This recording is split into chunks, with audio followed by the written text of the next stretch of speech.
আজকে ঘরে থাকা অল্প উপকরণে বিরিয়ানি রান্না করব।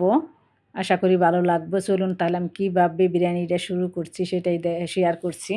যেই কথা সেই কাজ। যখন যেটা মনে চায়, হঠাৎ করে মনে চাইলো যে বিরিয়ানি করি।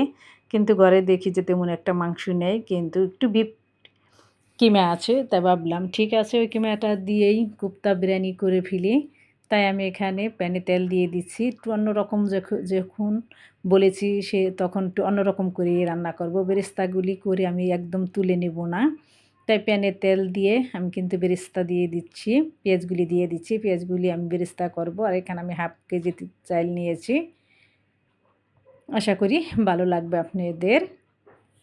সাথেই থাকুন, ভিডিওটা সম্পূর্ণ ভিডিওটা দেখতে থাকুন, শিখতে পারবেন অনেক কিছুই।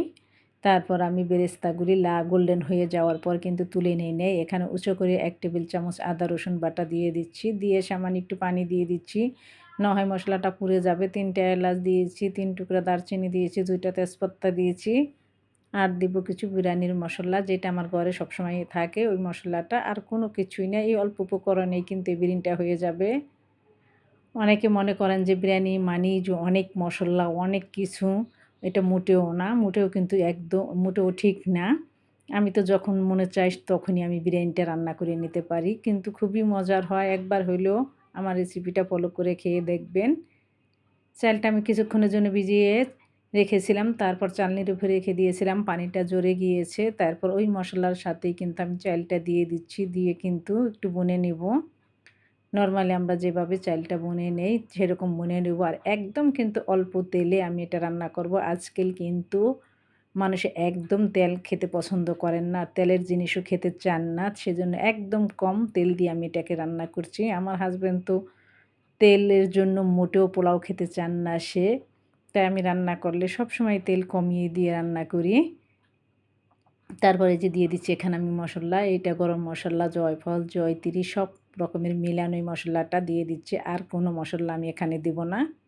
বিরিয়ানির মশলা আমি আর দিব না। এই মশলাটাই হয়ে যাবে। তবে আশা করি রেসিপিটি খুবই, খুবই ভালো লাগবে। আপনারা একবার হলেও করে খেয়ে দেখবেন। তবে আমি যতটুকু চাল নিয়েছি ডাবল পানি নিয়েছি। পানিটা কিন্তু আমি গরম করে রেখে দিয়েছিলাম। গরম করে কিন্তু পাতিলটা ঢেকে রাখবেন। না হয় পানিটা ঠান্ডা হয়ে যাবে।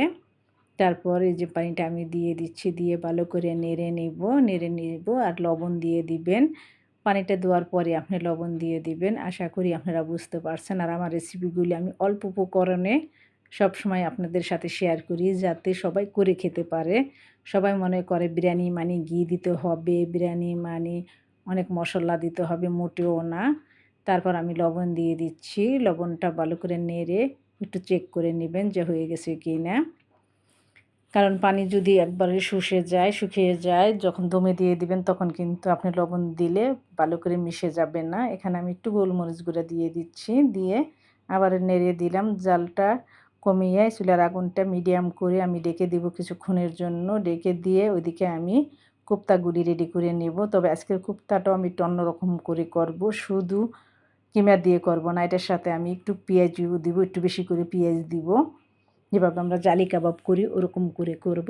এদিকে আমি বিরিয়ানিটা দমে দিয়ে দিচ্ছি। আশা করি রেসিপিটি আপনাদের ভালো লাগবে। ভালো লাগলে ভিডিওটি শেয়ার করে অন্যকে দেখার সুযোগ করে দিবেন। আর বরাবরের মতো ছোট্ট একটি রিকোয়েস্ট আপনাদের কাছে, আমার চ্যানেলটি ঘুরে আসার অনুরোধ রইল। চ্যানেলটি সাবস্ক্রাইব করে পাশেই থাকবেন। আশা করি আমাকে এগিয়ে নিয়ে যেতে সাহায্য করবেন।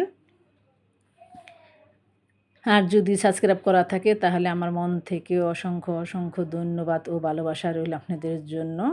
তারপর আমি যতটুকু কিমা নিয়েছি ততটুকু পেঁয়াজ নিয়েছি, মরিচ কুচি দিয়ে দিচ্ছে, একটু পোস্তদানা বাটা ছিল সেটাও আমি দিয়ে দিয়েছি। আপনি না থাকলে অপশনাল, ওটা নাও দিতে পারেন, কোনো অসুবিধা নাই। আর আদা রসুন বাটা দিব।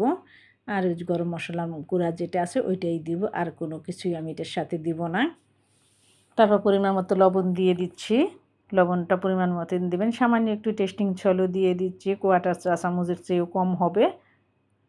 ওটুক দিয়ে তারপরে গরম মশলার গুঁড়া দিয়ে দিচ্ছি। দিয়ে যত মশলা আমরা কাবাব টিকা বানাইলে যা দিয়ে থাকি ওই মশলাগুলি দিয়ে এটাকে আমি মাখিয়ে নিব। এইখানে আমি গরম মশলার গুঁড়া, তারপর একটু গোলমরিচের গুঁড়াও সাথে দিয়ে দিলাম।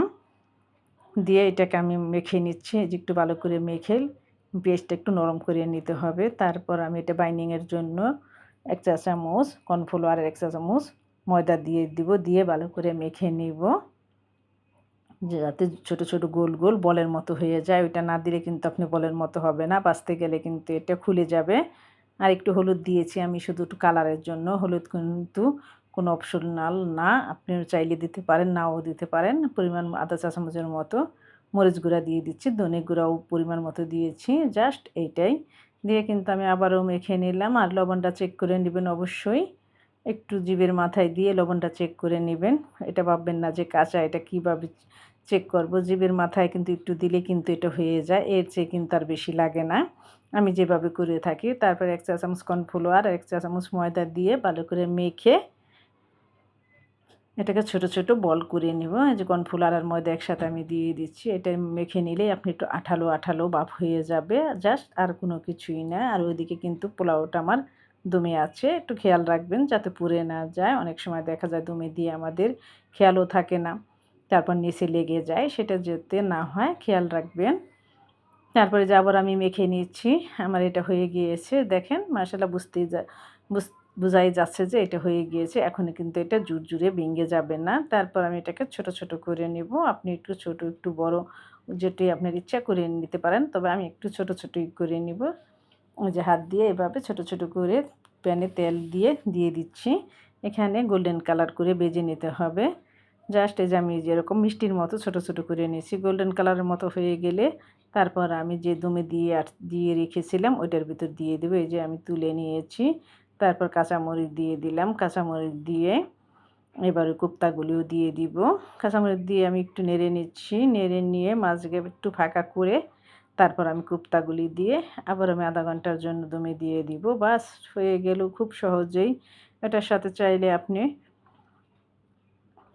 রেজালার মতো একটু করে খেতে পারেন বা নিতে পারেন যদি আপনার ভালো লাগে। আবার এটা আমার মনে হয় এটা শুধু শুধুই খেতে পারেন, অনেক সময় করে রাখলে বাচ্চারা টিফিনও নিতে পারে, বা অফিসে যারা যায় ওদের জন্য কিন্তু আমরা ছোটো একটা বক্স করে দিয়ে দিতে পারি। আমি মাঝখানে একটু পোলাওগুলি একটু খালি করে তারপর কোপ্তাগুলি এই যে দিয়ে দিচ্ছি, দিয়ে তারপর ডেকে দিব।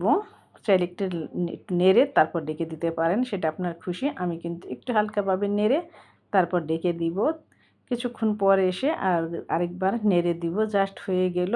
আর কোনো ঝামেলাই নেই, শর্টকাটে কিন্তু আপনি এটা করে খেতে পারবেন। আর এত সহজ মনে হয় আমার কাছে, কোনো ঝামেলাই মনে হলো না। আমি চটজলদি করে কিন্তু এটা করে ফেললাম। আর যেহেতু আমার কিমাটা করা ছিল, তাই আমার কাছে কোনো ঝামেলাই মনে হয় না। আশা করি আপনাদের ভালো লাগবে। যে যেখান থেকে ভিডিওটি দেখছেন সবাই ভালো থাকবেন, সুস্থ থাকবেন, আমার জন্য দোয়া করবেন। আমি যাতে আপনাদেরকে ভালো ভালো রেসিপি দিতে পারি। আর আপনাদের জন্য আমার অনেক অনেক দোয়া ও ভালোবাসা রইল মন থেকে। আমার সাথেই থাকবেন। আশা করি আপনাদের ভালোবাসা নিয়ে আমি একদিন এগিয়ে যাব ইনশাল্লাহ। এই যে দেখেন আমার এটা হয়ে গিয়েছে, আমি প্লেটে একটু তুলে নিয়েছি আপনাদের দেখানোর জন্য। দেখেন মাশাআল্লাহ কালারটা কত সুন্দর হয়েছে। আপনারাও করে খেবেন, খেয়ে আমারকে জানাবেন কমেন্ট করে।